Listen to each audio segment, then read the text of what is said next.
কিমান পৰিব? 700 লাগিব। কম নহ'ব? 600 লাগিব, তাতকৈ কম নহ'ব। 400 টা ল'ব। 500 লাগিব, তাতকৈ কম নহ'ব। 400 টা ল'ব, আমি গৈছো। আমি মানে কি কেইজন? মই আৰু লগৰ এটা। দুটাই মিলি কিমান দিবা? নহয়, মই এটাৰে 500 দিম। হা? এটাৰ 400 দিম। ঠিক আছে, কিন্তু এটা কথা, এজন ৰেখাইস্থ থাকিব লাগিব, এজন কৰি ওলাই যোৱাৰ পিছতে আৰু এজন আহিব লাগিব দেই।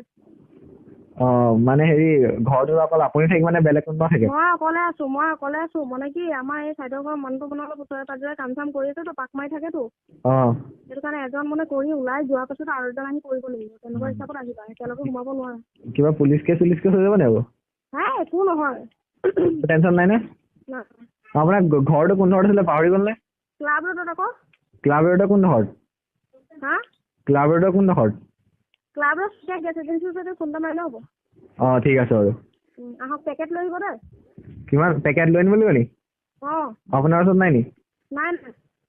আপুনি যোগাৰ কৰক, আমাৰ ওচৰত নহ'ব নহয়। মই যোগাৰ কৰিবলৈ উপায় নাই, মই ঘৰৰ পৰা ওলাই যোৱা নাই, চান্দে হয় না, মোৰ ঘৰত নাই, থকাহেঁতেন নকৰোঁ। ঠিক আছে, বিনা পেকেটত